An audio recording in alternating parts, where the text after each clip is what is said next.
जय हिंद दोस्तों। स्वागत है आपका अपने चैनल स्टे विद एजुकेशन में। आज के इस वीडियो में हम लोग जीके के 50 इंपॉर्टेंट क्वेश्चन को देखेंगे।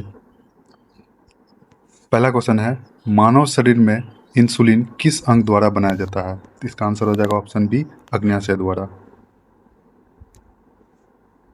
अगला प्रश्न है, भारत का सबसे बड़ा पठार कौन सा है? इसका आंसर हो जाएगा ऑप्शन ए, दक्कन का पठार। अगला प्रश्न है, भारतीय राष्ट्रीय कांग्रेस का लाहौर अधिवेशन 1929 किसकी अध्यक्षता में हुआ था? इसका आंसर हो जाएगा ऑप्शन बी, पंडित जवाहरलाल नेहरू। अगला प्रश्न है, विश्व स्वास्थ्य दिवस कब मनाया जाता है? इसका आंसर हो जाएगा ऑप्शन सी, 7 अप्रैल को। अगला प्रश्न है, पौधे में जल का परिवहन किस ऊतक द्वारा होता है? इसका आंसर हो जाएगा ऑप्शन बी, जाइलम ऊतक द्वारा। अगला प्रश्न है, भारत में सबसे अधिक अभ्रक यानी मीका किस राज्य में पाया जाता है? इसका आंसर हो जाएगा ऑप्शन ए, झारखंड राज्य में। अगला प्रश्न है, करो या मरो का नारा किस आंदोलन के दौरान दिया गया था? इसका आंसर ऑप्शन बी, भारत छोड़ो आंदोलन के दौरान दिया गया था। अगला प्रश्न है, ब्लैक बॉक्स किस में लगाया जाता है? तो ब्लैक बॉक्स का उपयोग हवाई जहाज में किया जाता है। अगला प्रश्न है, डीएनए का पूरा रूप क्या है या इसका फुल फॉर्म पूछ रहा है, तो इसका आंसर हो जाएगा option A, deoxy ribo nucleic acid. अगला प्रश्न है, भारत की सबसे लंबी सहायक नदी कौन सी है? मतलब ये कह रहा है कि अपने देश में जो भी नदी है उसमें से सबसे लंबी किसकी सहायक नदी है, कौन सी है? तो इसका आंसर हो जाएगा ऑप्शन ए, यमुना नदी, जो कि गंगा की सबसे बड़ी सहायक नदी है। अगला प्रश्न है, हिंद स्वराज पुस्तक किसने लिखी थी? इसका आंसर हो जाएगा ऑप्शन बी, महात्मा गांधी ने। अगला प्रश्न है, भारतीय संविधान में मौलिक कर्तव्यों को किस संशोधन द्वारा जोड़ा गया था? इसका आंसर हो जाएगा ऑप्शन सी, 42वां संशोधन के द्वारा मौलिक कर्तव्य को जोड़ा गया था। अगला प्रश्न है, मानव शरीर की सबसे छोटी हड्डी कौन सी होती है? इसका आंसर हो जाएगा ऑप्शन ए, स्टेपिस की हड्डी, जो कि सबसे छोटी हड्डी होती है अपने शरीर में। अगला प्रश्न है, भारत का सबसे ऊंचा जलप्रपात कौन सा है? इसका आंसर हो जाएगा ऑप्शन सी, कुचिकल जलप्रपात, जो कि भारत का सबसे ऊंचा जलप्रपात है। अगला प्रश्न है, पूर्ण स्वराज दिवस पहली बार कब मनाया गया था? इसका आंसर हो जाएगा ऑप्शन बी, 26 जनवरी 1930 को। अगला प्रश्न है, विटामिन डी की कमी से होने वाले रोग कौन से हैं? इसका आंसर होगा ऑप्शन बी, रिकेटस। अगला प्रश्न है, भारत और श्रीलंका के बीच कौन सी खाड़ी स्थित है? इसका आंसर हो जाएगा ऑप्शन बी, मन्नार की खाड़ी। अगला प्रश्न है, सैमन कमीशन भारत कब आया था? इसका आंसर ऑप्शन सी हो जाएगा 1928 में। अगला प्रश्न है, यूएनओ का मुख्यालय कहाँ है? तो यूएनओ का मुख्यालय न्यूयॉर्क में है, अमेरिका में। लाल रक्त कणिकाओं का निर्माण कहाँ होता है? तो इसका आंसर ऑप्शन ए, अस्थि मज्जा में। अगला प्रश्न है, भारत का सबसे बड़ा नदी द्वीप कौन सा है?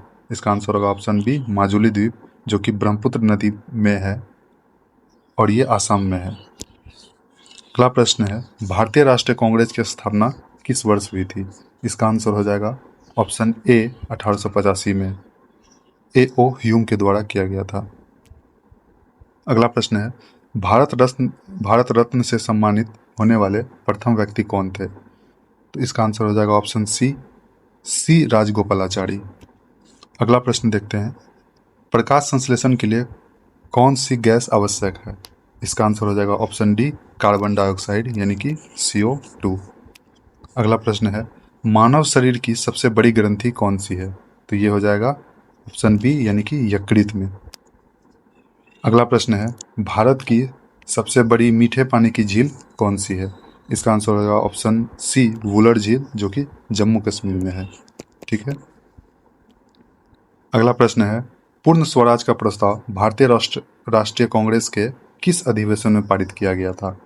इसका आंसर हो जाएगा ऑप्शन बी, लाहौर अधिवेशन में। अगला प्रश्न है, ब्लड बैंक में रक्त को जमाने से या जमने से रोकने के लिए किस पदार्थ का प्रयोग किया जाता है? इसका आंसर हो जाएगा ऑप्शन बी, सोडियम साइट्रेट। अगला प्रश्न है, पृथ्वी का सबसे बड़ा महासागर कौन सा है? तो इसका आंसर हो जाएगा ऑप्शन डी, प्रशांत महासागर। अगला प्रश्न देखते हैं, इंडियन ओपिनियन समाचार पत्र किसने शुरू किया था? इंडियन ओपिनियन समाचार पत्र महात्मा गांधी ने शुरू किया था। अगला प्रश्न है, ध्वनि की तीव्रता किस इकाई में मापी जाती है? इसका आंसर होगा ऑप्शन बी, डेसिबल में। अगला प्रश्न है, भारत का सबसे ऊंचा बांध कौन सा है? इसका आंसर हो जाएगा ऑप्शन बी, टिहरी बांध, जो कि उत्तराखंड में है। और अगर पूछे कि भारत का सबसे लंबा बांध कौन सा है, तो ये हो जाएगा हीराकुंड बांध, जो कि महानदी पर है। अगला प्रश्न है, स्वराज मेरा जन्मसिद्ध अधिकार है, यह नारा किसने दिया था? तो यह नारा बाल गंगाधर तिलक ने दिया था।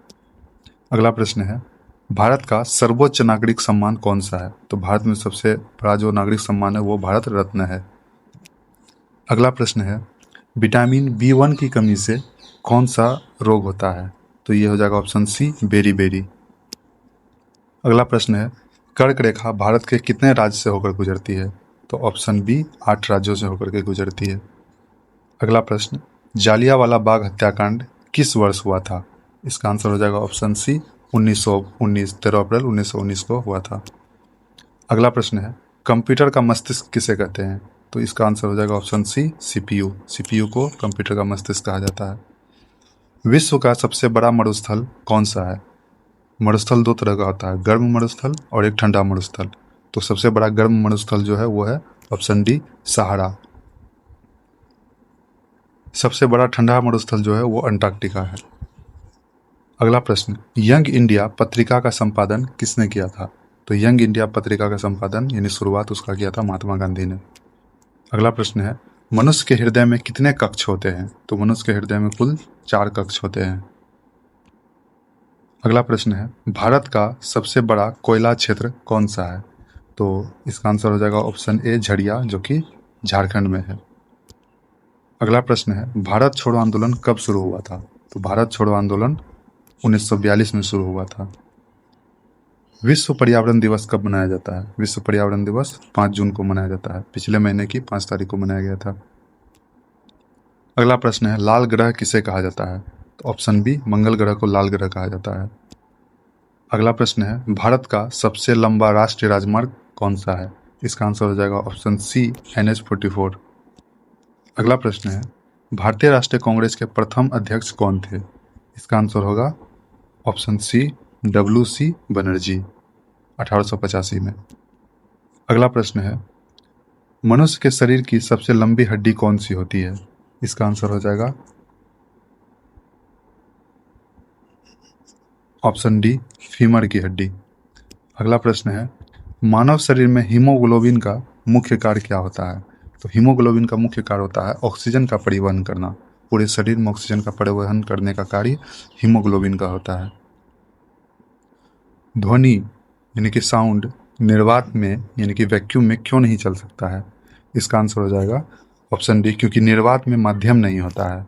मतलब निर्वात जो होता है वहाँ पे कोई भी माध्यम नहीं होता जहाँ की ध्वनि चल सके, जिसको चलने के लिए कोई माध्यम चाहिए। थैंक यू दोस्तों। अगर वीडियो अच्छा लगे तो चैनल को सब्सक्राइब करें और वीडियो को लाइक करें।